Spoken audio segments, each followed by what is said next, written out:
ಬೇಕು. ಬನ್ನಿ ಅವ್ರನ್ನ ಕರ್ಕೊಂಡು ಬರೋಣ. ಅಮ್ಮ ದೇವ್ರ ಹತ್ರ ಇದ್ದಾರಪ್ಪ, ಅವ್ರಿನ್ ಬರೋದಿಲ್ಲ, ಅಲ್ಲೇ ಇರ್ತಾರೆ. ಹಾಗಾದ್ರೆ ನನ್ನನ್ನು ದೇವ್ರ ಹತ್ರನೇ ಕರ್ಕೊಂಡು ಹೋಗಿ. ನಾನು ಅಮ್ಮನ ಜೊತೆನೇ ಇರಬೇಕು. ನಂಗೆ ಅಮ್ಮ ಬೇಕು.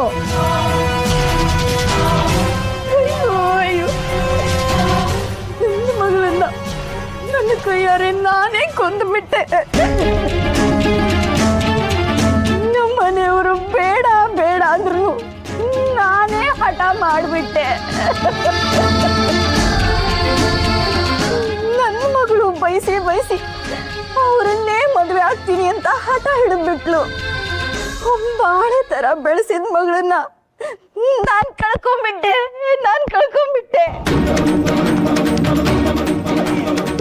ಇನ್ನ ನಾವ್ ಯಾಕೆ ಬದುಕಿರ್ಬೇಕು?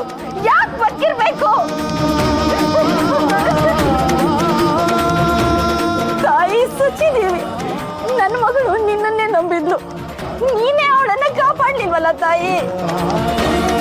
ಅಮ್ಮ, ದಯಮಾಡಿ ಸಮಾಧಾನ ಮಾಡ್ಕೊಳ್ಳಿ. ನೀವು ಬಂದಾಗಿಂದ ಒಂದು ಗುಟುಕ್ ನೀರು ಸಹ ಕುಡ್ದಿಲ್ಲ. ನೀವು ಈ ಕಣ್ಣೀರು ಹಾಕ್ತಾ ಕುಳಿತ್ರೆ ಹೇಗೆ ಹೇಳಿ? ಮತ್ತಿನ್ನೇನಮ್ಮ ಮಾಡೋದು? ಈ ವಯಸ್ಸಾದ ಜೀವಗಳಿಗೆ ಕಣ್ಣೀರು ಬಿಟ್ರೆ ಮತ್ತಿನ್ನೇನಿದೆ? ಜಾತಕ ಸರಿ ಇಲ್ಲ ಅಂತ ಅನುಮಾನ ಬಂದಾಗಲೇ ಈ ಮದುವೆ ನಿಂತು ಹೋಗಿದ್ದಿದ್ರೆ ನನ್ನ ಮಗಳು ಇವತ್ತು ಜೀವಂತವಾಗಿರ್ತಿದ್ಲು. ಮಠದ ಗುರುಗಳು ನನ್ನ ಮಗಳನ್ನ ಕಾಪಾಡ್ಲಿಲ್ವೇ? ಮಾವನವ್ರೆ, ಈಗ ನಾವು ಏನು ಮಾಡೋಕ್ಕಾಗುತ್ತೆ ಅಂತ ನೀವೇ ಹೇಳಿ.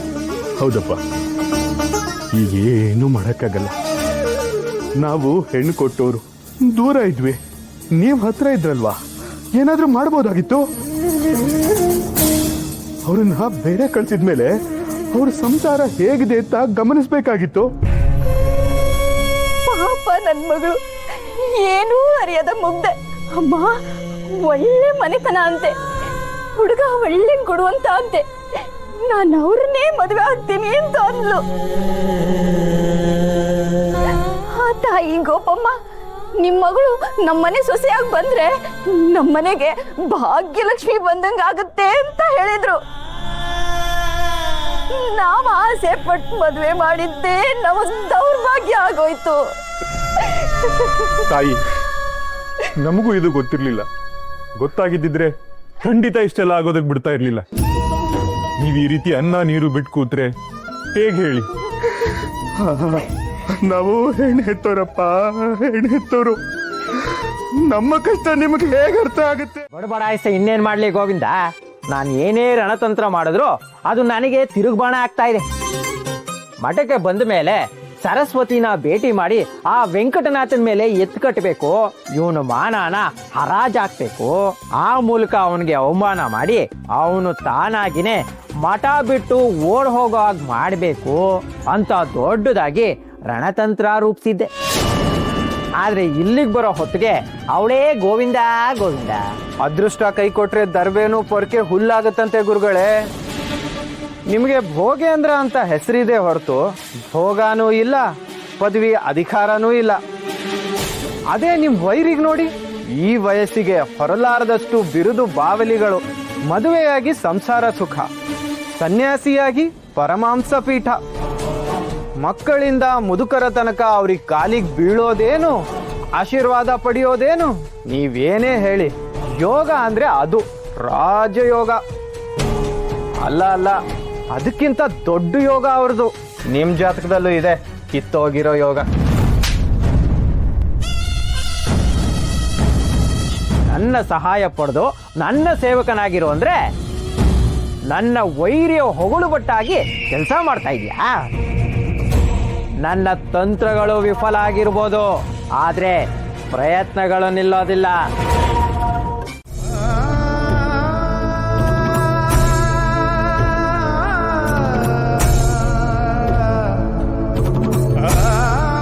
ಪದಮ್ಮ, ಇವನನ್ನ ಒಳಗೆ ಕರ್ಕೊಂಡೋಗಿ ಕುಡಿಯೋದಕ್ಕೇನಾದ್ರೂ ಕುಡಿ. ಬಾಪ, ನಿನಗೆ ಬಾದಾಮಿ ಹಾಲು ಕೊಡ್ತೀನಿ. ನನಗೆ ಹಾಲು ಬೇಡ, ಅಮ್ಮ ಬೇಕು. ಕಂದ, ಹಾಗೆಲ್ಲ ಹಠ ಮಾಡಬಾರ್ದು. ಈ ತಾತನ ಮುದ್ದು ಮೊಮ್ಮಗ ಅಲ್ವಾ, ನಾವು ದೊಡ್ಡವರು ಏನೋ ಮಾತಾಡಬೇಕು. ನೀನು ನನ್ನ ಜೊತೆ ಹೋಗಪ್ಪ.